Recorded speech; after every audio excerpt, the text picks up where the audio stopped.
ನಮ್ಮ ಚಾನಲ್ಗೆ ಸ್ವಾಗತ। ಈ ವಿಡಿಯೋದಲ್ಲಿ ಒಂದು ವಿದ್ಯಾರ್ಥಿ ನನಗೆ ಒಂದು ಕ್ವೆಶ್ಚನ್ ಅನ್ನು ಕೇಳಿತ್ತು, ಕಾಮೆಂಟ್ಸ್ ಮುಖಾಂತರ ಹೇಳಿದ್ರು, ಸರ್ ಕರ್ನಾಟಕದಲ್ಲಿ ನಾವೀಗ ಗೌರ್ಮೆಂಟ್ ಕಾಲೇಜುಗಳನ್ನ ಎಲ್ಲಿ ಹೋಗಿ ಹುಡುಕಬೇಕು, ಎಲ್ಲಿರ್ತಾವೆ ಗೌರ್ಮೆಂಟ್ ಕಾಲೇಜುಗಳು ಅಂತ ಕೇಳಿದ್ರು। ಅದರ ಜೊತೆಗೆ ನಾವು ಗೌರ್ಮೆಂಟ್ ಅಪ್ಲಿಕೇಶನ್ ಹಾಕಿದ್ರೆ ಪ್ರೈವೇಟ್ ಕಾಲೇಜಲ್ಲಿ ಹೇಗೆ ಅಡ್ಮಿಷನ್ ಪಡ್ಕೋಬಹುದು, ಅಂದ್ರೆ ಇವಾಗ ಡೈರೆಕ್ಟ್ ಆಗಿ ಹೋಗಿ ಅಡ್ಮಿಷನ್ ಮಾಡಿಸೋದು ಬೇರೆ ಆಗುತ್ತೆ, ಗೌರ್ಮೆಂಟ್ ಥ್ರೂ ಹೋದ್ರೆ ಅದಕ್ಕೆ ಫೀಸ್ ಬೇರೆ ಆಗುತ್ತೆ, ಪ್ಲಸ್ ಅಲ್ಲಿ ಕೂಡ ಸೀಟ್ ಇರ್ತಾವಿಲ್ಲ ಅನ್ನೋದ್ರ ಬಗ್ಗೆ ಒಂದು ಡೌಟ್ಸ್ ಅನ್ನ ಕೇಳಿದ್ರು। ಸೊ ಈ ವಿಡಿಯೋದಲ್ಲಿ ನಾನು ಅವೆರಡು ಕ್ವಶನ್ಗಳಿಗೆ ಆನ್ಸರ್ ಅನ್ನ ಕೊಡ್ತೇನೆ।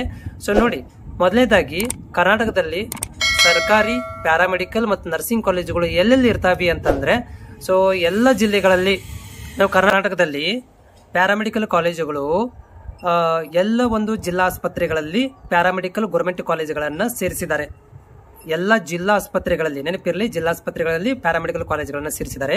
ಅದರ ಜೊತೆಗೆ ಜಿಲ್ಲಾ ಆಸ್ಪತ್ರೆ ಎಲ್ಲಿ ಇಲ್ಲಲ್ಲ ಅಲ್ಲಿ ಮೆಡಿಕಲ್ ಕಾಲೇಜುಗಳಲ್ಲಿ ಸೇರಿಸಿದ್ದಾರೆ। ಉದಾಹರಣೆಗೆ ಕಿಮ್ಸ್ ಜಿಲ್ಲಾ ಆಸ್ಪತ್ರೆ ಅಲ್ಲ, ಅದು ಏನಪ್ಪಾ ಅಂದ್ರೆ ಮೆಡಿಕಲ್ ಕಾಲೇಜ್ ಇರೋದ್ರಿಂದ ಅಲ್ಲಿ ಕೂಡ ಪ್ಯಾರಾಮೆಡಿಕಲ್ ಇದೆ। ಅದರ ಜೊತೆಗೆ ಇದರಲ್ಲಿ ಗದಗದಲ್ಲಿ ಗದಗ ಮೆಡಿಕಲ್ ಕಾಲೇಜಲ್ಲಿ ಈ ಒಂದು ಪ್ಯಾರಾಮೆಡಿಕಲ್ ಸೇರಿಸಿದ್ದಾರೆ। ಆಮೇಲೆ ಹಾವೇರಿ ಒಳಗಡೆ ಜಿಲ್ಲಾಸ್ಪತ್ರೆಯಲ್ಲಿ ಇದೆ। ಆಮೇಲೆ ಬೆಳಗಾಮಲ್ಲಿ ಕೂಡ ಏನಂದ್ರೆ ಮೆಡಿಕಲ್ ಕಾಲೇಜಲ್ಲಿ ಇದನ್ನ ಸೇರಿಸಿದ್ದಾರೆ। ಹಾಗೆ ವಿಜಯಪುರದಲ್ಲಿ ಕೂಡ ಮೆಡಿಕಲ್ ಇದರಲ್ಲಿ ಜಿಲ್ಲಾಸ್ಪತ್ರೆಯಲ್ಲಿ ಇದೆ। ಆಮೇಲೆ ಬಾಗಲಕೋಟೆ, ಓಕೆ। ಸೊ ಮತ್ತೆ ಎಲ್ಲ ಕರ್ನಾಟಕದ ಎಲ್ಲ ಒಂದು ಜಿಲ್ಲೆಗಳಲ್ಲಿ ಈ ಒಂದು ಗೌರ್ಮೆಂಟ್ ಪ್ಯಾರಾಮೆಡಿಕಲ್ ಕಾಲೇಜನ್ನ ಪ್ಲಸ್ ನರ್ಸಿಂಗ್ ಕಾಲೇಜುಗಳನ್ನ ಟೈಪ್ ಮಾಡಿದ್ದಾರೆ। ನೀವು ಅಲ್ಲಿ ಏನಾದರೂ ಇನ್ಫಾರ್ಮೇಶನ್ ಬೇಕು ಅಂತಂದ್ರೆ ನೀವು ಅಲ್ಲೇ ಹೋಗ್ಬೇಕಾಗತ್ತೆ, ಅಂದ್ರೆ ಜಿಲ್ಲಾಸ್ಪತ್ರೆಗಳಿಗೆ ಹೋಗಿ ಆ ಒಂದು ಕಾಲೇಜ್ಗಳನ್ನು ನೋಡ್ಕೊಂಡು ಬರ್ಬೋದು, ಅಲ್ಲಿ ಅಥವಾ ಅಲ್ಲಿ ಮಾಹಿತಿಗಳನ್ನು ಹೋಗಿ ಕೂಡ ಪಡ್ಕೊಳ್ಬಹುದು। ಆದ್ರೆ ಅಲ್ಲಿ ಹೋಗೋದಕ್ಕಿಂತ ನೀವು, ಯಾಕಂತಂದ್ರೆ ಅವರು ಆನ್ಲೈನ್ ಮುಖಾಂತರ ಅಪ್ಲಿಕೇಶನ್ ಹಾಕಿ ಬನ್ನಿ ಅಂತ ಹೇಳ್ತಾರೆ, ಹೀಗಾಗಿ ಅಲ್ಲಿ ನಿಮಗೆ ಇನ್ಫಾರ್ಮೇಶನ್ ಜಾಸ್ತಿ ಸಿಗೋದಿಲ್ಲ।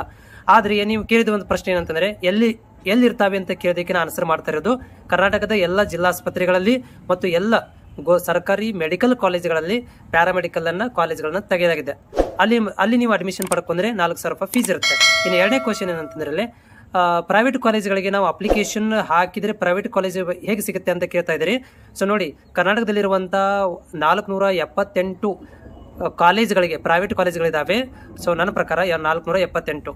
ಸೊ ಆ ಒಂದು ಕಾಲೇಜುಗಳಿಗೆ ನೀವು ಗೌರ್ಮೆಂಟ್ ಅಪ್ಲಿಕೇಶನ್ ಹಾಕಿ, ಯಾಕಂತಂದ್ರೆ ಗೌರ್ಮೆಂಟ್ ಏನ್ ಮಾಡುತ್ತೆ ಅಂದ್ರೆ ಒಂದಷ್ಟು ಸೀಟ್ಗಳನ್ನ ಪ್ರೈವೇಟ್ ಸೀಟ್ಗಳನ್ನ ತನ್ನಲ್ಲಿ ಇಟ್ಕೊಂಡಿರುತ್ತೆ, ಬಡ ವಿದ್ಯಾರ್ಥಿಗಳಿಗೆ ಮತ್ತು ಪರ್ಸೆಂಟೇಜ್ ಇರುವಂತಹ ವಿದ್ಯಾರ್ಥಿಗಳಿಗೆ ಕೊಡಬೇಕಂತ ಹೇಳಿ ಪ್ರೈವೇಟ್ ಕಾಲೇಜಲ್ಲಿರುವಂತಹ 4%, 20ರಲ್ಲಿ 4 ಸೀಟ್ಗಳನ್ನ ಗೌರ್ಮೆಂಟ್ ಏನ್ ಮಾಡಿರುತ್ತೆ ಅದನ್ನು ತನ್ನ ಕೋಟದಲ್ಲಿ ಇಟ್ಕೊಂಡಿರುತ್ತೆ। ಆ ಒಂದು 4 ಸೀಟ್ಗಳನ್ನ ಏನ್ ಮಾಡುತ್ತೆ ಅಂತಂದ್ರೆ ಗೌರ್ಮೆಂಟ್ ಅಪ್ಲಿಕೇಶನ್ ಹಾಕಿದಾಗ ಅಲ್ಲಿ ನಿಮಗೆ ಅಲಾಟ್ಮೆಂಟ್ ಮಾಡುತ್ತೆ। ಸೊ ಹೀಗಾಗಿ ಪ್ರೈವೇಟ್ ಕಾಲೇಜಲ್ಲಿ ಕೂಡ ನೀವೇನ್ ಮಾಡಬಹುದು ಅಂದ್ರೆ ಗೌರ್ಮೆಂಟ್ ಅಪ್ಲಿಕೇಶನ್ ಹಾಕಿ ಕಡಿಮೆ ಫೀಸ್ ಅಲ್ಲಿ ನಿಮಗೆ ಗೌರ್ಮೆಂಟ್ ಏನ್ ಮಾಡ್ತಾ ಇದೆ, ಕಡಿಮೆ ಫೀಸ್ ಒಳಗಡೆ ಪ್ರೈವೇಟ್ ಸೀಟ್ಗಳನ್ನು ಕೂಡ ಕೊಡ್ತಾ ಇದೆ। ಓಕೆ, ಇದು ನಿಮಗೆ ಕ್ಲಾರಿಫೈ ಆಗಿದೆ ಅಂತ ಅನ್ಕೊಂಡಿದ್ದೇನೆ। ಮತ್ತೆ ನಿಮ್ಮಲ್ಲಿ ಏನಾದ್ರು ಡೌಟ್ ಇದ್ರೂ ಕೂಡ ನೀವು ಪ್ರತಿ ಸಂಜೆ ಸೋಮವಾರದಿಂದ ಶನಿವಾರ ತನಕ ನಾನು ಪ್ರತಿ ಸಂಜೆ 5:30 ನಂತರ ಲೈವ್ ಅಲ್ಲಿ ಬಂದಿರ್ತೀನಿ, ಅವಾಗ ಕೂಡ ನೀವು ಈ ತರ ಕಾಮೆಂಟ್ ಗಳನ್ನ ಕೇಳಬಹುದು। ಇಲ್ಲಪ್ಪ ನಂಗೆ ಲೈವ್ ಅಲ್ಲಿ ಬರ್ಲಿಕ್ಕೆ ಆಗಲಿಲ್ಲ ಅಂತಂದ್ರೂ ಕೂಡ ನೀವು ನನಗೆ ನನ್ನ ಯೂಟ್ಯೂಬ್ ಚಾನಲ್ಗೆ ಬಂದು ಕಾಮೆಂಟ್ಸ್ ಅನ್ನ ಹಾಕಿ ಬಿಟ್ಬಿಡಿ, ನಾನು ಫ್ರೀ ಇದ್ದಾಗ ಈ ರೀತಿಯಾದಂತಹ ವಿಡಿಯೋಗಳನ್ನ ಮಾಡಿ ನಿಮಗೆ ಶೇರ್ ಮಾಡ್ತೇನೆ। Thank you.